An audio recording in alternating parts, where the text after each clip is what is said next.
Now we're ready for production. We've basically got all our products ready to go. We have our scrap pan. Now this before was our dispose pan. Now we're going to keep it as our scrap pan, and I'll explain this in a minute. We've got our additional pan with a piece of parchment paper on it that we will leave our finished products on.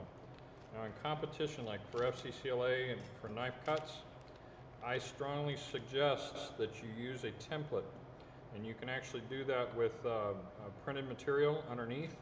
If you do a sheet underneath and you do the 6 cuts or 8 cuts that FCCLA is requiring, and you put it underneath, they can see it. It's nice and professional looking, but they do want to see a piece of parchment paper. In the instructions, it tells you just to write it on there. We've always done it underneath, and it always has impressed the judges. But you will need a sheet pan with a piece of parchment paper to lay the finished product on so they can see it. They'll pick it up and measure it. We're going to start with our onion.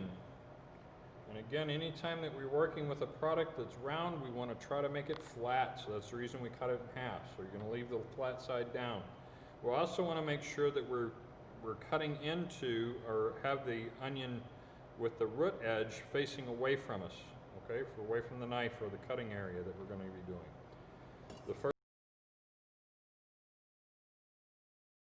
first cut that you're going to do, it depends on basically what you're cutting. On this one, we're going to do a medium dice. So we want our medium dice to be 1/2 inch by 1/2 inch by 1/2 inch. So if I'm doing a medium dice, the first thing I want to do is cut some vertical or horizontal cuts this way, 1/2 inch thick. So we're going to take our knife, again, we're going to hold it as we talked about earlier, 1/2 inch in.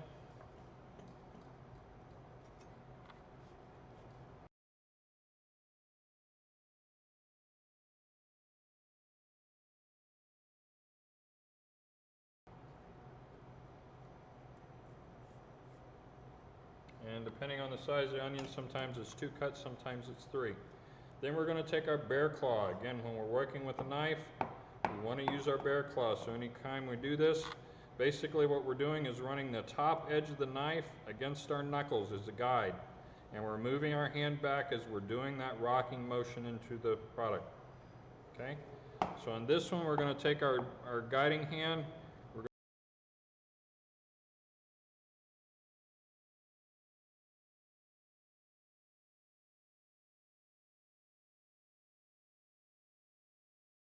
We're going to do our bear claw, and we're going to grip that onion nice and tight so we got a good hand on it. We're going to take the tip of our knife. Now we do not want to cut all the way through the onion. We want to go about 3/4 of the way back, and we're going to cut 1/2 inch wide pieces.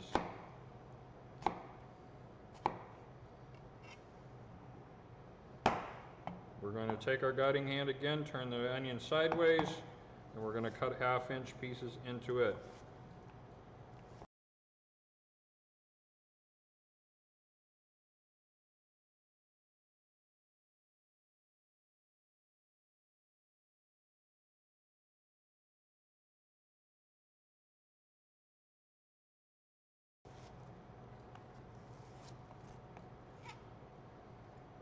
When you get to the end, rather than wasting it, we're going to cut these into 1/2 inch strips. And with everything except for that root end, we're going to get our dice, take our root end and throw it away.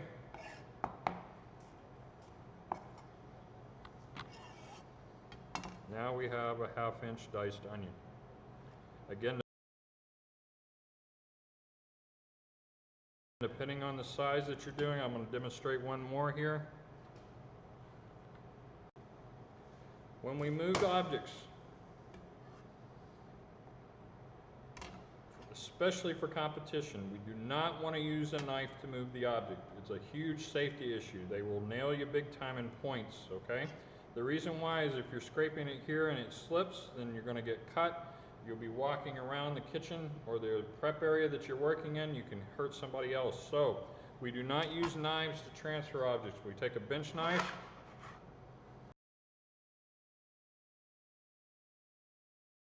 scoop it up, and place it on our prepared pan.